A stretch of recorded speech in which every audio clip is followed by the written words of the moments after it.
യുകാറ്റ്, youth catechism of the catholic church, കത്തോലിക്ക സഭയുടെ യുവജന മതബോധന ഗ്രന്ഥമായ യുകാറ്റിനെ പറ്റി കൂടുതൽ കാര്യങ്ങൾ മനസ്സിലാക്കുവാനും അറിയാനുമായിട്ട് തലശ്ശേരി അതിരൂപതയിലെ KCYM-ഉം ശാലോം ടെലിവിഷനും സംയുക്തമായിട്ട് നടത്തിവരുന്ന യുകാറ്റ് എന്ന പഠന പരമ്പരയിലേക്ക് നിങ്ങൾക്കെല്ലാവർക്കും ഹൃദ്യമായ സ്വാഗതം.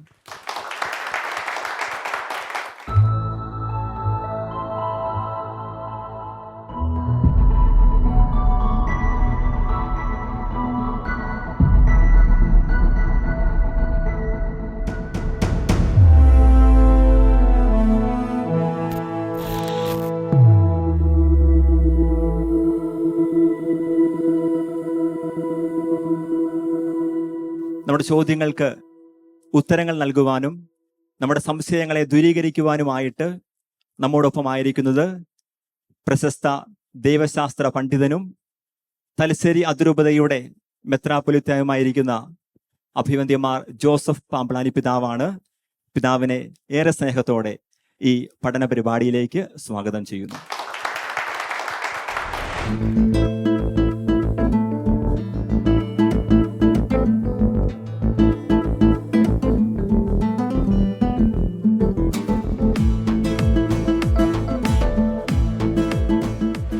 ഒരുപാട് ചോദ്യങ്ങളും സംശയങ്ങളും മനസ്സിൽ നിറച്ചുകൊണ്ട് ഈ പഠന പരിപാടിയിലേക്ക് കടന്നു വന്നിരിക്കുന്നത് നമ്മുടെ bishop Kurialacherry jubilee memorial school of നഴ്സിംഗിലെ വിദ്യാർത്ഥിനികളാണ്. നിങ്ങളെയും ഏറെ സ്നേഹത്തോടെ ഈ പഠന പരിപാടിയിലേക്ക് സ്വാഗതം ചെയ്യുന്നു. നമ്മൾ കഴിഞ്ഞ എപ്പിസോഡുകളിലൊക്കെ കത്തോലിക്ക സഭയുമായി ബന്ധപ്പെട്ട് വിശ്വാസവുമായി ബന്ധപ്പെട്ട് ഒരുപാട് വിഷയങ്ങൾ നമ്മൾ ഈ യുകാറ്റ് എന്ന പഠന പരിപാടിയിൽ ചർച്ച ചെയ്തിട്ടുണ്ട്, സംസാരിച്ചിട്ടുണ്ട്. ഇന്ന് വളരെ പ്രത്യേകമായിട്ട് നമ്മൾ സംസാരിക്കുന്നൊരു വിഷയമുണ്ട്. എനിക്ക് തോന്നുന്നു എൻ്റെ മുമ്പിലിരിക്കുന്ന യുവജനങ്ങൾക്ക് അതിനെപ്പറ്റി വ്യക്തമായ ധാരണയുണ്ടല്ലോ അല്ലേ? എന്താണ് നമ്മുടെ ഇന്നത്തെ ഏറ്റവും പ്രധാനപ്പെട്ട വിഷയം? തിരുപ്പട്ടം എന്ന കൂദാശയെ കുറിച്ച്. തിരുപ്പട്ടം എന്ന കൂദാശയെ പറ്റിയാണ് നമ്മൾ ഇന്ന് വളരെ പ്രത്യേകമായിട്ട് സംസാരിക്കുക, ചർച്ച ചെയ്യുക. കത്തോലിക്ക തിരുസഭയിൽ എത്ര കൂദാശകളുണ്ട്? 7 കൂദാശകൾ. നിങ്ങളൊക്കെ വളരെ ഭംഗിയായിട്ട് ചെറുപ്പം മുതലേ മതബോധനം പഠിച്ചിട്ടുള്ളത് കൊണ്ട് ഈ ഉത്തരങ്ങളൊക്കെ നിങ്ങൾക്ക് നന്നായിട്ട് അറിയാം. അഭിനന്ദനങ്ങൾ. അതുകൊണ്ട് എനിക്കറിയാം നിങ്ങൾ ഈ പരിപാടിയിലേക്ക് വരുന്നതിന് മുമ്പായിട്ട് തന്നെ ഒത്തിരി കാര്യങ്ങൾ ഈ പൗരോഹിത്യത്തെ പറ്റി അല്ലെങ്കിൽ തിരുപ്പട്ടം എന്ന കൂദാശയെ പറ്റി നിങ്ങൾ ചിന്തിച്ചിട്ടുണ്ടാകും. കുറേ ചോദ്യങ്ങൾ നിങ്ങളുടെ മനസ്സിലേക്ക് കടന്നു വന്നിട്ടുണ്ടാവും. അപ്പോൾ ആദ്യത്തെ ചോദ്യം, പ്രത്യേകിച്ചും ഈ പൗരോഹിത്യം എന്ന ശ്രേഷ്ഠമായ കൂദാശയെ പറ്റി നിങ്ങൾക്കുള്ള ആദ്യത്തെ ചോദ്യം ചോദിക്കാനുള്ള സമയമാണ്. ആരാണ് ആദ്യത്തെ ചോദ്യം ചോദിക്കുന്നത്? അലനാണല്ലേ? അലന് ആദ്യത്തെ ചോദ്യം നമ്മുടെ പ്രിയപ്പെട്ട പിതാവിനോട് ചോദിക്കാം.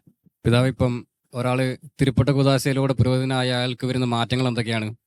അലൻ ചോദിച്ചത് തിരുപ്പട്ടം എന്ന കൂദാശ സ്വീകരിക്കുമ്പോൾ ഒരു വ്യക്തിയിൽ വരുന്ന മാറ്റങ്ങൾ എന്തൊക്കെയാണ് അല്ലേ? തിരുപ്പട്ടം എന്ന കൂദാശ സ്വീകരിക്കുമ്പോൾ ഒരു വ്യക്തിയിൽ വരുന്ന മാറ്റം, ആ വ്യക്തി വൈദികനായിത്തീരുന്നു, പുരോഹിതനായിത്തീരുന്നു എന്നുള്ളതാണ് അടിസ്ഥാനപരമായ മാറ്റം. എന്ന് പറയുമ്പോൾ ആ വ്യക്തി ക്രിസ്തുവിൻ്റെ സ്ഥാനത്ത് നിന്ന് ശുശ്രൂഷ ചെയ്യാൻ നിയോഗിക്കപ്പെടുന്നു. ഇൻ പെർസോണ ക്രിസ്തി എന്ന് പറയും. ക്രിസ്തുവിൻ എന്ന ദൈവപുത്രന്റെ സ്ഥാനത്ത് നിന്നുകൊണ്ട് അവന്റെ സ്ഥാനപതിയായി വർത്തിക്കാനുള്ള അവകാശം ആ വ്യക്തിക്ക് ലഭിക്കുന്നു. രണ്ടാമത്തെ മാറ്റം എന്ന് പറയുന്നത് ഇൻ നോമിനെ എക്ലേസിയെ, അതായത് സഭയുടെ ഔദ്യോഗിക പ്രതിനിധിയായി ശുശ്രൂഷയിൽ ഏർപ്പെടാനുള്ള അവകാശം ആ വ്യക്തിക്ക് ലഭിക്കുന്നു. അതായത് ക്രിസ്തുവിൻ്റെ സ്ഥാനപതിയായി അവൻ്റെ നാമത്തിൽ ഇടപെടുക, തിരുസഭയുടെ പ്രതിനിധിയായി മാറുക. അപ്രകാരമുള്ള എല്ലാ ശുശ്രൂഷയ്ക്കും ഒരു വ്യക്തിയെ യോഗ്യനാക്കി തീർക്കുന്നു എന്നുള്ളതാണ് തിരുപ്പട്ടം എന്ന കൂദാശയിലൂടെ സംഭവിക്കുക. അതായത് നമുക്കറിയാം, ഈ തിരുപ്പട്ടം എന്ന കൂദാശ സ്വീകരിക്കുന്നതിലൂടെ മാത്രമേ പല കൂദാശകളും പരികർമ്മം ചെയ്യാനുള്ള അവകാശം വ്യക്തികൾക്ക് ലഭിക്കുകയുള്ളൂ. മാമോദീസ എന്ന കൂദാശ എല്ലാ വ്യക്തികൾക്കും അടിയന്തര സാഹചര്യങ്ങളിൽ പരികർമ്മം ചെയ്യാൻ അവകാശമുള്ള കൂദാശയാണ്. അതേസമയം സ്ഥൈര്യലേപനം പൗരസ്ത്യ സഭകളിൽ അത് മാമോദീസായുമായി ബന്ധപ്പെട്ട കൂദാശയാണ്. അത് പുരോഹിതർക്ക് മാത്രമേ പരികർമ്മം ചെയ്യാൻ പറ്റുകയുള്ളൂ. അതുപോലെ വിശുദ്ധ കുർബാന അർപ്പിക്കാൻ, പരിശുദ്ധ കുമ്പസാരം എന്ന കൂദാശ പരികർമ്മം ചെയ്യുവാൻ, രോഗീലേപനം നടത്തുവാൻ, വിവാഹം ആശീർവദിക്കുവാൻ ഒക്കെയും ഈ പൗരോഹിത്യം എന്ന കൂദാശയിലൂടെ മാത്രമേ ഒരു വ്യക്തി യോഗ്യതയുള്ളവനായി തീരുന്നുള്ളൂ എന്നുള്ളതാണ് സഭയുടെ പഠനം. അതായത് ഈ കൂദാശകളൊക്കെയും പരികർമ്മം ചെയ്യണമെങ്കിൽ ആ വ്യക്തി ക്രിസ്തുവിൻ്റെ സ്ഥാനത്ത് നിന്നുകൊണ്ട് സഭയുടെ നാമത്തിൽ പ്രവർത്തിക്കാൻ അർഹതയുള്ള വ്യക്തിയായി തീരണം. അതിന് ഒരു വ്യക്തിയെ അർഹനാക്കുന്നത് പൗരോഹിത്യം എന്ന കൂദാശയാണ്. ഇത് പറയുമ്പോഴും നമുക്ക് ആ വ്യക്തിയിൽ ദൈവം വരുത്തുന്ന ആത്മീയമായ ഈ മാറ്റങ്ങളെക്കുറിച്ച് പറയുമ്പോഴും നിങ്ങൾ മനസ്സിലാക്കേണ്ട മറ്റൊരു കാര്യം കൂടിയുണ്ട്. ആ വ്യക്തിക്ക് മാനുഷികമായി മാറ്റങ്ങളൊന്നും സംഭവിക്കുന്നില്ല. ആ പട്ടം സ്വീകരിക്കുന്നതിന് മുമ്പ് ആ വ്യക്തിയിൽ ഉണ്ടായിരുന്ന എല്ലാ പ്രത്യേകതകളും ആ വ്യക്തിയിൽ തുടരുന്നു, അല്ലേ? മാനുഷികമായ എല്ലാ കുറവുകളും കഴിവുകളും ഒക്കെയും അതേപടി ആ വ്യക്തിയിൽ പ്രകാശിതമാകുന്നു എന്ന് നമുക്കറിയാവുന്ന. അതുകൊണ്ട് തന്നെ പൗരോഹിത്യം സ്വീകരിച്ച വ്യക്തികളിൽ മാറ്റം വരുന്നു എന്ന് പറയുമ്പോൾ ആ ദൈവകൃപയോട് പൂർണ്ണമായും സഹകരിച്ച് പ്രവർത്തിക്കാനുള്ള സന്നദ്ധത ഈ വൈദികൻ കാണിക്കുന്നില്ല എങ്കിൽ അവനിലെ മാനുഷികമായ കുറവുകളും പരിമിതികളും ബലഹീനതകളുമൊക്കെ ഈ ദൈവീക കൃപയെ നിസാരവൽക്കരിക്കുകയോ നിർവീര്യമാക്കുകയോ ചെയ്യാൻ പര്യാപ്തമാകും.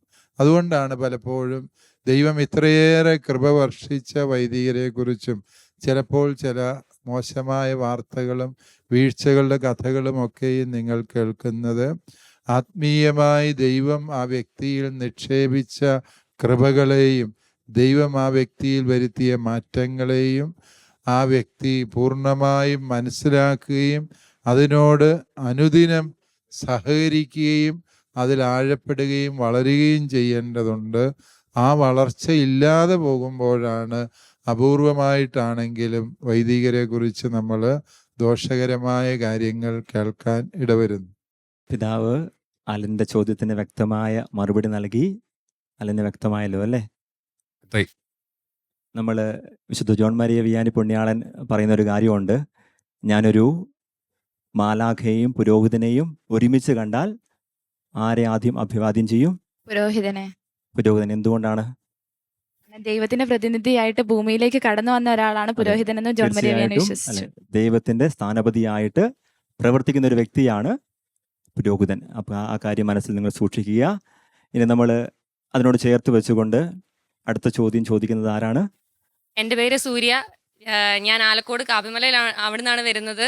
അപ്പം എനിക്ക് പിതാവിനോട് ചോദിക്കാനുള്ളത്, പിതാവെ, സഭ പൊതുവെ വൈദിക പട്ടത്തിന് വേണ്ടി തിരഞ്ഞെടുക്കുന്നത് ചുരുക്കം ചിലരെ മാത്രമാണല്ലോ. അതിനുള്ള കാരണം എന്താണ്? അത് തിരുവചനത്തിൽ തന്നെ പറയുന്നുണ്ട്. അഹറോനെ പോലെ ദൈവത്താൽ നിയോഗിക്കപ്പെടുന്നവരല്ലാതെ ആർക്കും ഈ പദവി സ്വയമേവ ഏറ്റെടുക്കാൻ പറ്റില്ല. നിങ്ങളല്ലെങ്കിൽ ചെറുപ്പക്കാരായ യുവജനങ്ങളോട് ചോദിച്ചു, നിങ്ങളുടെ നേഴ്സിംഗ് സ്കൂളിൽ തന്നെ നേഴ്സിംഗ് കോളേജിൽ ചെന്നിട്ട്, അല്ലെ നിങ്ങളുടെ തരപ്പടിക്കാരായ യുവജനങ്ങളോട് ചോദിച്ചു, ആരെങ്കിലുമൊക്കെ വൈദികരാകാൻ പോകുന്നുണ്ടോ? കത്തോലിക്കരായവരോട് ചോദിച്ചേ. സാധാരണഗതിയിൽ ആരും പോകുന്നില്ലെന്നേ പറയുള്ളൂ, അല്ലേ? വളരെ അപൂർവമായിട്ടേ പറയുള്ളൂ. കാരണം എന്താണ് എന്ന് ചോദിച്ചു കഴിഞ്ഞാൽ ഇത് അത്ര എളുപ്പമുള്ള കാര്യമല്ല. പൗരോഹിത്യം ജീവിക്കുക എന്ന് പറയുന്നത് ഏറെ ഡിമാൻഡിങ് ആണ്, ശ്രമകരമായ ഒരു കാര്യമാണ്. അതുകൊണ്ട് തന്നെ സഭ വിശ്വസിക്കുന്നു, ഇത് ദൈവത്താൽ ഈ ഒരു ദൗത്യത്തിനായി സവിശേഷമായി വിളിക്കപ്പെട്ടവർക്ക് മാത്രമേ പൗരോഹിത്യം സ്വീകരിക്കാൻ സാധിക്കുകയുള്ളൂ എന്ന്. അത് ചിലരെ മാത്രം സഭ തിരഞ്ഞെടുക്കുന്നു എന്നുള്ളതല്ല, വാസ്തവത്തിൽ ദൈവം ആരെയൊക്കെ തിരഞ്ഞെടുത്തിട്ടുണ്ടോ അവരെ കണ്ടെത്തുകയും അവരെ പ്രോത്സാഹിപ്പിക്കുകയും അവരെ ഈ കാര്യത്തിനായി പരിശീലിപ്പിക്കുകയും ചെയ്യുകയാണ് സഭ ചെയ്യുന്നത്. അതാണ് നമ്മൾ ദൈവവിളി എന്ന് പറയുന്നതിലൂടെ ലക്ഷ്യം വയ്ക്കുന്നത്. ചിലപ്പോൾ ചിലരുടെ മനസ്സിൽ ചെറുപ്രായത്തിൽ തന്നെ തോന്നും എനിക്കൊരു വൈദികനായ കൊള്ളാം എന്ന ചിന്തയുള്ളവരുണ്ട്. അവർ ആ ഒരു ചിന്താഗതിയെ വളർത്തി കുറേ കഴിയുമ്പോൾ അത് ആ ചിന്ത അവരിൽ നിന്ന് പോകും. ചിലപ്പോൾ അവർ സെമിനാരിൽ ചേരാനോ അച്ഛനാകാനോ ഒന്നും താല്പര്യപ്പെട്ടെന്ന് വരും. വേറെ ചിലർ വൈദികനാകാനുള്ള താല്പര്യമൊന്നും ആരംഭത്തിൽ കാണിയല്ല, പക്ഷെ അവർ പഠിച്ച് കുറേ കാര്യങ്ങളിലെത്തി ഉപരിപഠനങ്ങളെല്ലാം പൂർത്തിയായി കഴിയുമ്പോൾ ചിലർക്ക് ഈശോയെക്കുറിച്ച് അറിയാനും ഈശോയോട് ചേർന്ന് പ്രവർത്തിക്കാനുമുള്ള താല്പര്യം വരും. അങ്ങനെയുള്ളവർ ചിലപ്പോൾ പൗരോഹിത്യത്തിലേക്ക് കടന്നു വരുന്നത് കാണാൻ സാധിക്കും.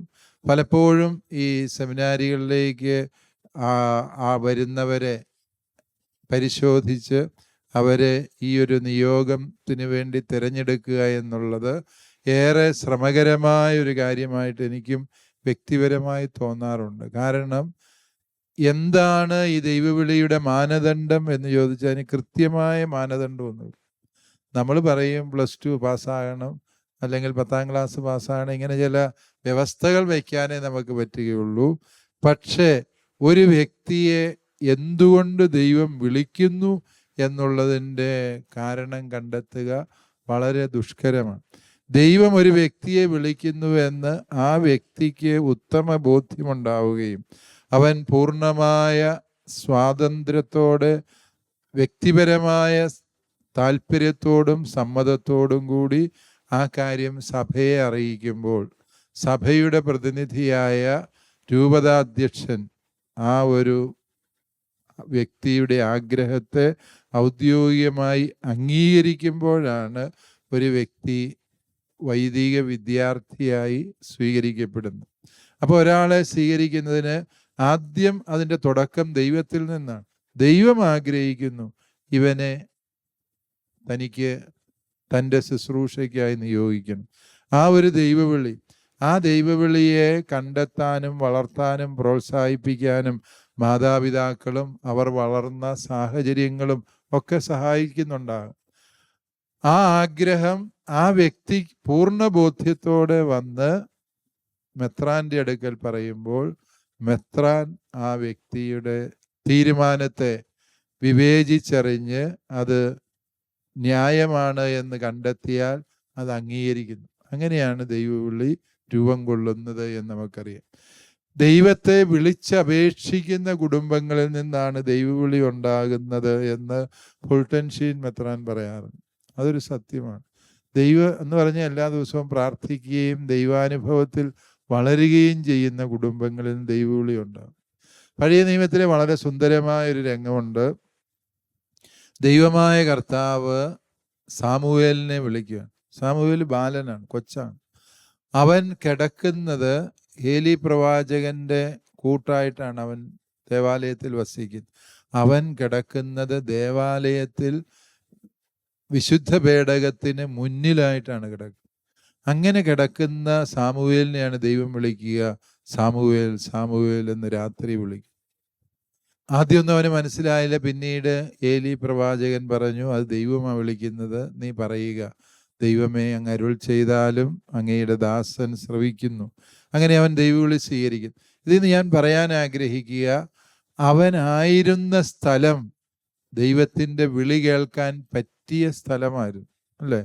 ദേവാലയത്തോട് ദൈവത്തോട് നമ്മൾ ഒരുപക്ഷെ പള്ളിയിൽ പോയി താമസിക്കുക എന്നുള്ളതല്ല അതിൽ നിന്ന് ഉദ്ദേശിക്കുക, മറിച്ച് ദൈവത്തോടും ദൈവീകമായ അന്തരീക്ഷത്തോടും അനുരൂപപ്പെട്ട് അല്ലെങ്കിൽ അതിനോട് സഹകരിച്ച് ജീവിക്കുക എന്നുള്ളത് ദൈവവിളി സ്വീകരിക്കാനുള്ള അനുകൂലമായ ഒരു അന്തരീക്ഷം രൂപപ്പെടുത്തും എന്ന് ആ വചനത്തിൽ നിന്ന് നമുക്ക് മനസ്സിലാക്കാൻ സാധിക്കും. ദൈവം ചിലരെ വിളിക്കുന്നത് പ്രായമായിട്ടായിരിക്കും. മോശയെ വിളിക്കുമ്പോൾ മോശയ്ക്ക് 80 വയസ്സ് പ്രായമായി. അതേസമയം ജെറമിയായെ വിളിച്ചപ്പോൾ ജെറമിയ പറയുന്നുണ്ട്, എനിക്ക് പോകാൻ പറ്റിയില്ല, ഞാനൊരു ബാലനാണ്, എനിക്ക് എങ്ങനെയാണ് ഈ ദൈവവിളി സ്വീകരിക്കാൻ പറ്റുക? ദൈവം ഒരാളെ വിളിക്കുന്നത് അയാളുടെ പ്രായം നോക്കിയിട്ടോ അയാളുടെ കഴിവ് നോക്കിയിട്ടോ ഒന്നും അല്ല. വാസ്തവത്തിൽ മോശ വിക്കനായൊരു മനുഷ്യന്, ഊന്നുവടി കൊണ്ട് മാത്രം നടക്കാൻ കഴിവുള്ളവൻ. അവനെ വിളിച്ച് ദൈവം ഏൽപ്പിക്കുന്ന ദൗത്യം എത്ര ഭീകരമായ ദൗത്യമാണ്! ഏതാണ്? ഏറ്റവും ഭയാനകമായ ദൗത്യം ഏൽപ്പിച്ചു. ഈജിപ്തിലെ ഫറവോയുടെ അടുക്കൽ ചെന്ന് ദൈവജനത്തെ വീണ്ടെടുത്തു കൊണ്ടുവരാനുള്ള നിയോഗം ലഭിക്കും. ഈശോ ശിഷ്യന്മാരെ വിളിക്കുമ്പോൾ ഞാൻ അത്ഭുതപ്പെടാറുണ്ട്. യഹൂദ മതകാര്യങ്ങളിൽ അങ്ങേയറ്റം അവഗാഹമുള്ള പൗലോസ്ലീഹായെ ഈശോ വിളിച്ചത് വിജാതിയുടെ അടുക്കൽ പോയി പ്രസംഗിക്കാൻ. അവരോട് യഹൂദരുടെ കാര്യം പറഞ്ഞിട്ട് ഒരു കാര്യവുമില്ല. അവർക്ക് യഹൂദ ആചാരങ്ങളെക്കുറിച്ച് ഒരു പിടിയില്ല. അതേസമയം പത്രോസ്ലീഹായ്ക്ക് ഇതിനെക്കുറിച്ച് വലിയ പരിജ്ഞാനമായിട്ടില്ല താൻ. അപ്പോൾ പത്രോസ്ലീഹായെ ഈശോ നിയോഗിക്കുന്ന എവിടെയാണ്? യഹൂദ നേതാക്കളോട് സംസാരിക്കാൻ. അതേസമയം പൗലോസ്ലീഹായെ നിയോഗിക്കുന്നത് വിജാതീയരോട് സംസാരിക്കാൻ. പലപ്പോഴും ദൈവവിളിയുടെ വഴികൾ നമ്മളെ പഠിപ്പിക്കുന്നൊരു സത്യം, നാം ആരും നമ്മുടെ കഴിവ് പ്രകടിപ്പിക്കാനുള്ള വേദി തേടേണ്ടത് പൗരോഹിത്യത്തിലല്ല, മറിച്ച് ദൈവം നമ്മളിൽ നിന്ന് എന്ത് നിയോഗം ആഗ്രഹിക്കുന്നുവോ ആ നിയോഗം അനുവർത്തിക്കുക എന്നുള്ളതാണ് പൗരോഹിത്യത്തിലൂടെ ദൈവം ലക്ഷ്യം വയ്ക്കുന്നത്. പിതാവ് പറഞ്ഞ കാര്യങ്ങളൊക്കെ ശരിക്കും അനുഭവിച്ചുകൊണ്ടിരിക്കുന്ന ഒരു വ്യക്തിയാണ് ഞാൻ. അതുകൊണ്ട് തന്നെ എനിക്ക് തോന്നുന്നു എൻ്റെ ഒരു വ്യക്തിപരമായ ഒരു അനുഭവം പറയാം. ഞാൻ ശരിക്കും സെമിനാരിയിൽ പോകേണ്ട ഒരു അച്ഛനാകണം എന്നൊക്കെ ഒരു ആഗ്രഹം എനിക്ക് തോന്നിയത് ഞാൻ 4ാം ക്ലാസ്സിൽ പഠിക്കുമ്പോഴാണ്. തീർച്ചയായിട്ടും ഒത്തിരി വികാരിയച്ഛന്മാരെ കാണുന്നു, അച്ഛന്മാരെ കാണുന്നു, ഇടവകയിലുള്ള സിസ്റ്റേഴ്സൊക്കെ പ്രോത്സാഹിപ്പിക്കുന്നു. അപ്പോൾ നമ്മൾ കുട്ടിക്കാലത്ത് തോന്നുന്ന ആഗ്രഹങ്ങൾ അല്ലേ, ചിലപ്പം നമ്മൾ കുറച്ചും കൂടെയൊക്കെ വളർന്നു കഴിയുമ്പം, കുറച്ചും കൂടെയൊക്കെ നമ്മൾ ലോകം കണ്ടു കഴിയുമ്പോൾ ആഗ്രഹം ഒരു പക്ഷെ നഷ്ടപ്പെട്ടു പോയേക്കാം. പക്ഷേ ഈ പറഞ്ഞ പോലെ ഞാൻ ആ കാലങ്ങളിലൊക്കെ എൻ്റെ 4ാം ക്ലാസ് മുതൽ 9, 10ാം ക്ലാസ് വരെ ഞാൻ സാധിക്കുന്ന ദിവസങ്ങളിലെല്ലാം പള്ളിയിൽ പോകും, അല്ലെ, നമ്മൾ അൾത്താര ബാലനായിട്ട് ശുശ്രൂഷ ചെയ്യാനായിട്ട് ഒത്തിരി ഇഷ്ടമായിരുന്നു. അതുകൊണ്ട് തന്നെ എത്ര കഷ്ടപ്പെട്ടിട്ടാണെങ്കിലും അതിനു വേണ്ടിയിട്ട് എപ്പോഴും പള്ളിയിൽ പോകുമായിരുന്നു. അപ്പോൾ പള്ളിയിൽ എന്ത് കാര്യങ്ങളുണ്ടെങ്കിലും, മത്സരങ്ങളുണ്ടെങ്കിലും, പ്രാർത്ഥനയുണ്ടെങ്കിലും എല്ലാത്തിനും പോകാൻ ഭയങ്കര ആഗ്രഹമായിരുന്നു. പക്ഷേ ഈ 10ാം ക്ലാസ് കഴിഞ്ഞിട്ട് എനിക്ക് സെമിനാരിയിൽ പല കാരണങ്ങൾ കൊണ്ട് പോകാൻ പറ്റിയില്ല. ഞാൻ +2 പഠിക്കാനായിട്ട് പോയി. +2 പഠിക്കാനായിട്ട് കുറച്ച് വലിയ ദൂരെ അല്ലെങ്കിലും അല്പം ദൂരെയാണ് പഠിക്കാനായിട്ട് പോയത്. ആ സമയങ്ങളിൽ സ്വാഭാവികമായിട്ടും പള്ളിയിൽ പോകുന്നതും പ്രാർത്ഥിക്കുന്നതൊക്കെ കുറഞ്ഞു. അപ്പോൾ അതുകൊണ്ട് തന്നെ എനിക്ക് +2 പഠനം കഴിയുന്ന സമയമായപ്പോഴത്തേക്കും എന്തോ പിന്നെ എനിക്ക് അങ്ങനെ പ്രത്യേകിച്ച് ആദ്യം ഉണ്ടായിരുന്നൊരു ആഗ്രഹമോ ഒരു ആവേശമൊന്നും അച്ഛനാകാൻ പോകാനില്ല. അപ്പോൾ പക്ഷേ ഞാൻ എന്തോ ആരോ എന്നോട് പറഞ്ഞതുകൊണ്ട് ഞാൻ ദേവവിളി ക്യാമ്പിന് പോയി. +2 കഴിഞ്ഞിട്ട് ദേവവിളി ക്യാമ്പിന് പോയി. വീണ്ടും എനിക്ക് ആ മുമ്പുണ്ടായിരുന്ന ആ ഒരു സ്പാർക്ക് എനിക്ക് വീണ്ടും ആ ക്യാമ്പിലൂടെ കിട്ടുകയാണ്. അപ്പോൾ എന്തായാലും ദൈവം എന്തെങ്കിലും എന്നിലൂടെ കാണുന്നുണ്ടെന്ന് വിചാരിച്ച് തന്നെ ഞാൻ സെമിനാരിൽ ചേരാൻ തീരുമാനിച്ചു. അങ്ങനെയാണ് ഞാൻ തലശ്ശേരിയിൽ സെമിനാരിൽ ചേരുന്നത്. അപ്പോൾ ഞാൻ പറഞ്ഞത് പിതാവ് പറഞ്ഞതിനോട് ചേർത്ത് വെച്ചുകൊണ്ട് പറയുകയാണ്, അതായത് നമ്മുടെ ഉള്ളിൽ ഈ ഒരു ആഗ്രഹം അല്ലെങ്കിൽ ഒരു ഇഷ്ടം ദൈവവിളിയോട് അല്ലെങ്കിൽ ഒരു അച്ഛനാകാനായിട്ട്, ഒരു സിസ്റ്റർ ആകാനായിട്ടൊരു ആഗ്രഹം തരുന്നത് ദൈവം തന്നെയാണ്. അപ്പോൾ ദൈവം ഇഷ്ടപ്പെട്ടാണ് നമ്മളെ തിരഞ്ഞെടുക്കുന്നത്. നമ്മൾ ജെറമ്യാ പ്രവാചകന്റെ പുസ്തകം 3-ാം അധ്യായം 15-ാം തിരുവചനം അറിയാമോ? അറിയാമെങ്കിൽ കഴിയുമ്പോൾ ഒരു സമ്മാനം തരാം. ഇല്ലല്ലേ? എനിക്കിഷ്ടമുള്ള ഇടയന്മാരെ ഞാൻ നിങ്ങൾക്ക് നൽകും, അവർ ജ്ഞാനത്തോടും വിവേകത്തോടും കൂടെ നിങ്ങളെ പാലിക്കും. അപ്പം തീർച്ചയായിട്ടും ഞാൻ ഉറച്ചു വിശ്വസിക്കുന്ന ഒരു കാര്യമുണ്ട്. ദൈവം ഇഷ്ടപ്പെടുന്നതുകൊണ്ടാണ് നമ്മളെയൊക്കെ ദൈവം ഈ പൗരോഹിത്യത്തിലേക്ക് ക്ഷണിക്കുന്നത്. അപ്പം ദൈവം നൽകുന്ന ആ ഇഷ്ടത്തെ നമുക്ക് വളർത്താനായിട്ട്, അല്ലേ, ദൈവത്തിന് വേണ്ടി പ്രവർത്തിക്കാനായിട്ട്, ദൈവരാജ്യത്തിന് വേണ്ടി വേല ചെയ്യാനായിട്ട് നമ്മളെ ഒരുക്കുന്നത് ദൈവം നൽകുന്ന ആ ഇഷ്ടത്തെ വളർത്താനായിട്ട് പരിശ്രമിക്കുമ്പോഴാണ്. എന്ന് വെച്ചാൽ നമ്മൾ പ്രാർത്ഥനയിലൂടെ ആ ഇഷ്ടത്തെ കൂടുതൽ വളർത്താനായിട്ട് പരിശ്രമിക്കുക. അപ്പം ദൈവം കൂടുതൽ കൃപകൾ നമുക്ക് നൽകിക്കൊണ്ടിരിക്കും. ദൈവിക പദ്ധതികളോട് നമ്മൾ എത്രമാത്രം സഹകരിക്കുന്നുവോ, ദൈവകൃപയോട് നമ്മൾ എത്രമാത്രം സഹകരിക്കുന്നുവോ, അത്രമാത്രം നന്മകൾ നമ്മുടെ ജീവിതത്തിലുണ്ടാവും, അത്രമാത്രം വിശുദ്ധി നമ്മുടെ പൗരോഹിത്യ ജീവിതത്തിലുണ്ടാവും.